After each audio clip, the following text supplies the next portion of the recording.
जामुनाको रुख चाहिँ अलिकति एकदम कमलो खालको पड्याक पड्याक भाँचिने खालको हुन्छ। त्यो भएर चाहिँ अलिकति जोखिम पनि हुन्छ। त्यही भएर आजलाई चाहिँ म यतिसम्म टिप्ने कोसिस गरेको छु। धेरै पातलो पातलो हाँगामा गयो भने फेरि भाँचिने डर हुन्छ। झोलामा प्लास्टिकमा पनि मैले हालेको छु। अन्त फेरि को चढिराख्ने भनेर फेरि पाक्यो भने त खाँदै गरौँला। कस्तो मजाको हावा आयो।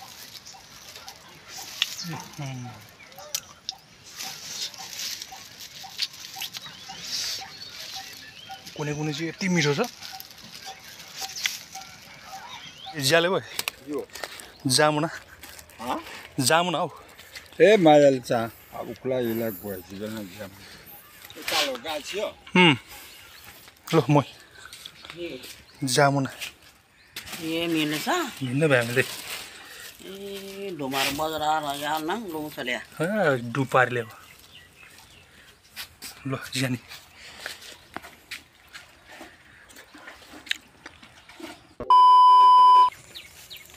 सबैजनालाई वेलकम छ है त हाम्रो ब्लगमा।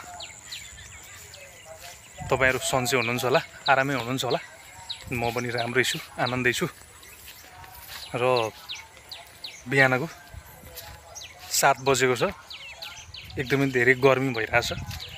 2-4 दिनदेखि तराई मधेसको अवस्था चाहिँ निकै नै कठिन भइरहेछ। अनि हामी चाहिँ मधेसमा बस्छौं। तपाईले हाम्रो भिडियोहरु हेरिदिनु भएकोमा तपाईलाई धेरै धेरै धन्यवाद दिन चाहन्छु। अनि यहाँ चाहिँ बियाड देख्न सक्नुहुन्छ धानको। यहाँ बियाड लाग्थ्यौं।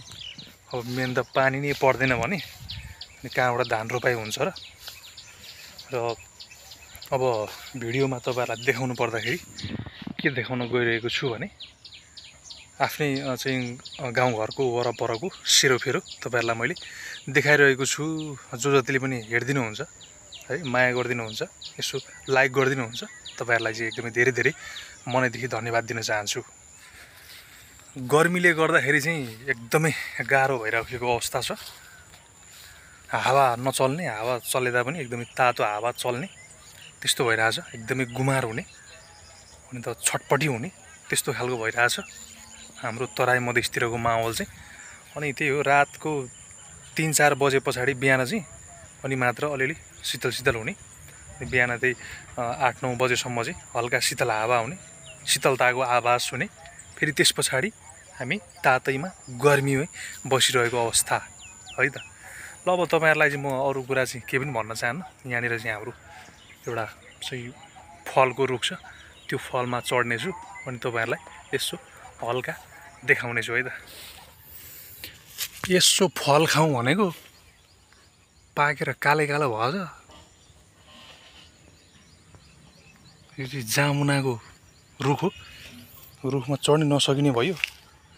यति ठुलो भएछ। नत्र गएर यसो फल सेवन गर्न हुन्थ्यो भनेर सोचिरहेको थिएँ मैले। A few moments later.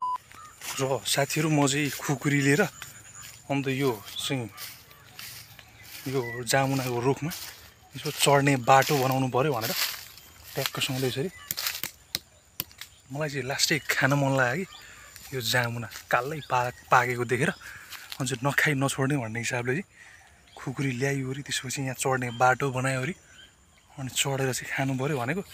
गर्मीले सातो पुत्लो उडाइसक्यो।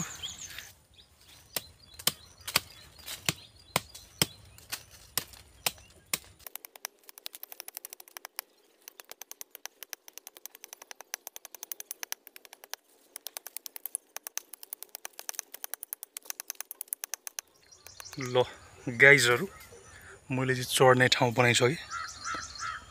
लिस्नु सिडी बनाइसकेँ। अब म चढ्दै छु है। गर्मीले पसिना पनि भइसक्यो। अब हेरौँ चढ्न सकिन्छ कि सकिँदैन। च्याट्टसँगले यहाँ टेक्दै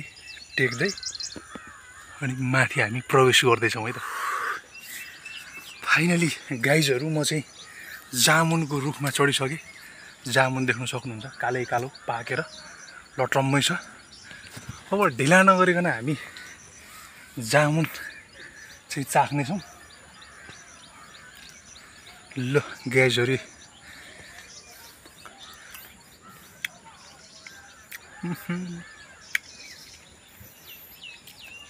अलिक दाना ठुलो छ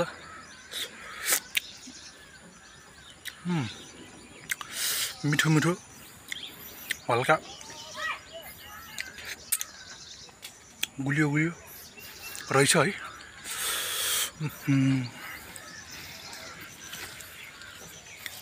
मेहनतको फल खानलाई सजिलो छैन नि त त्यस्तो हो नि त ए कालै कालो हस पाकेर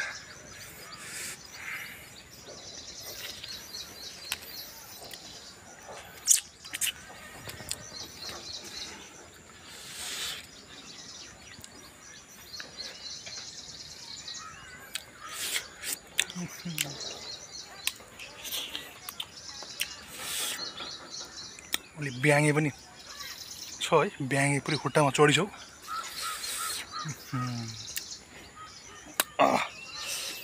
एकदम कडक खालको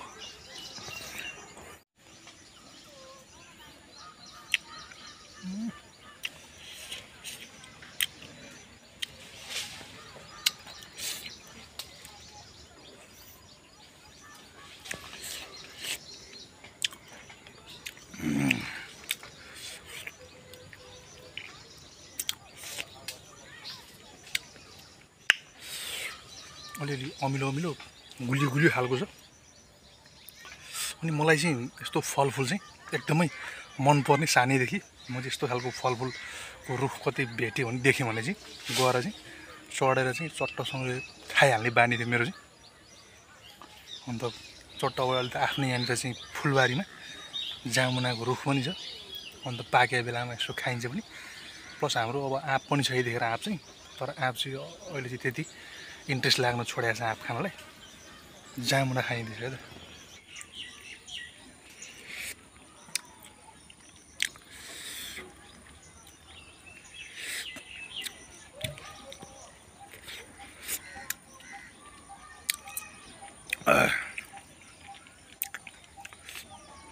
यो जामुना चाहिँ फेरि विभिन्न औषधिको रूपमा पनि काम गर्छ अरे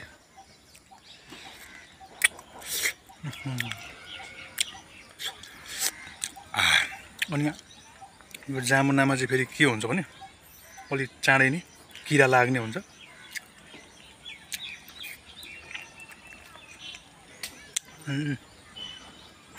जिब्रोमा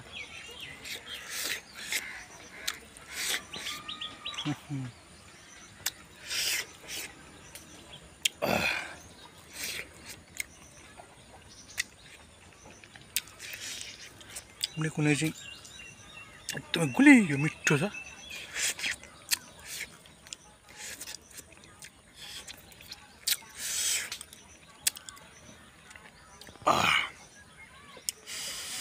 पसिनै पसिना भयो ल गाइजहरू मिठो लाग्यो एकदम दामी अनि हाम्रो जामुनाको रुखबाटै गाउँघर यस्तो देखिन्छ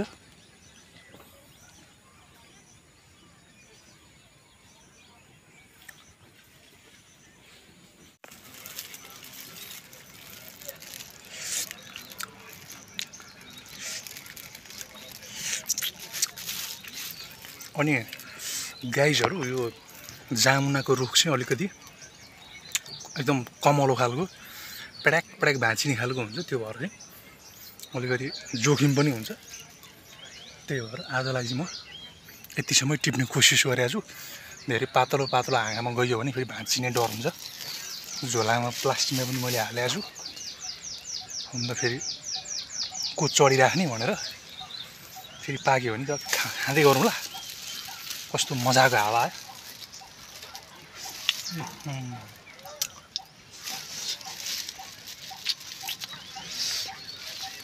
कुनै कुनै चाहिँ यति मिठो छ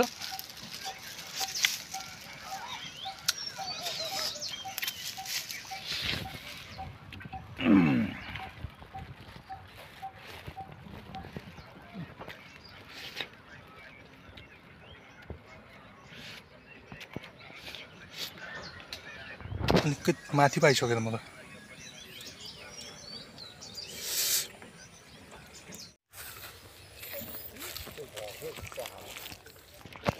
यसरी ज्याले भयो जामुना हाँ?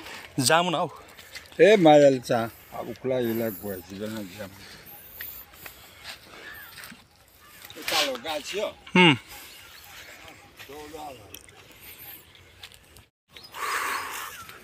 ल साथीभाइ हो जामुना पनि टिप्यो ल्यायो अनि यहाँ हाम्रो बुवाले चाहिँ हलो जोत्न खोज्दै हुनुहुन्छ बुवालाई खानु भने बुवाले नखाने अहिले भन्नुभयो ल राख्न भन्नुभयो बुवाले चाहिँ हलो जोत्नुहुन्छ अहिले पनि यो बुवाले जोत्नु भयो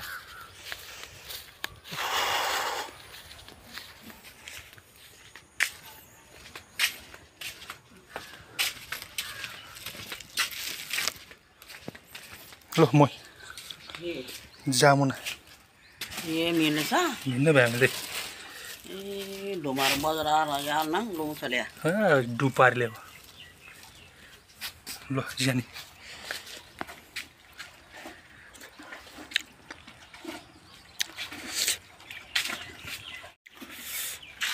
आमाले अब खानुहुन्छ जामुना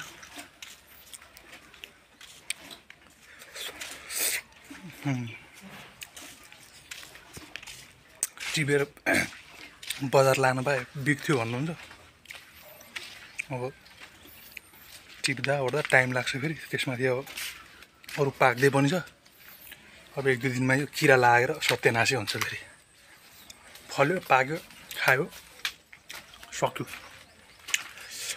मैले बोले भाषा चाहिँ मगर भाषा हो है त मगरको छोरो सिधा हाम्रो मालबस्तु भैँसी अनि बुवाले यहाँ भैँसीलाई चारो बनाउनुहुन्छ खुवाउनुहुन्छ विशेष त बुवाले नै सबै रेखदेख गर्नुहुन्छ अनि यता हाम्रो जेठो दाइ चाहिँ यहाँ लुगा धुनलाई खोज्दै हुनुहुन्छ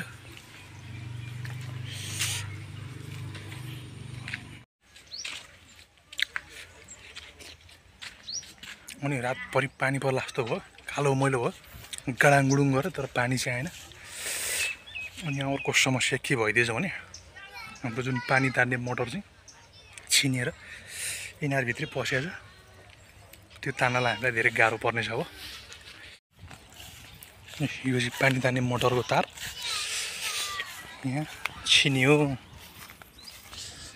प्लस यो मोटरलाई चाहिँ हामीले मोटरलाई चाहिँ बाँधेको दोरी थियो त्यो दोरी पनि छिनेको अवस्था छ यो डोरी नै छिनेछ सबै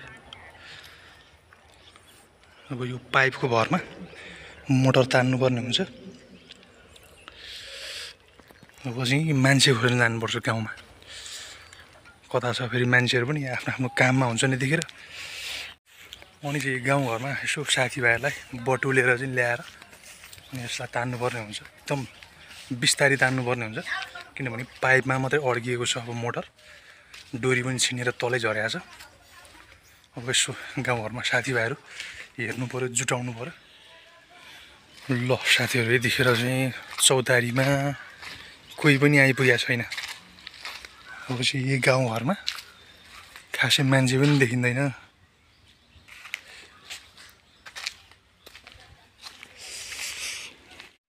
अब एकछिनमा चौतारीमा मान्छे जम्मा हुन्छन् अनि त्यस पछाडि गएर चाहिँ हाम्रो पानी तान्ने मोटर चाहिँ निकाल्नु पर्नेछ निकालौँला अब तपाईँहरूसँग आजको हाम्रो छोटो मिठो भिडियो चाहिँ यति नै हो अन्त त्यही हो आज चाहिँ रुखमा चढेर जामुना खायो एकदम मिठो पनि लाग्यो तपाईँहरूलाई पनि सेयर गरिहालेँ तपाईँलाई मन पर्यो होला एक लाइक गरिदिनुहोस् अनि कमेन्ट पनि गरिदिनु होला भन्दै हामी चाहिँ आजको भिडियोबाट आजको ब्लगबाट बिदा हुन्छौँ फेरि भेट्नेछौँ हामी नेक्स्ट ब्लगमा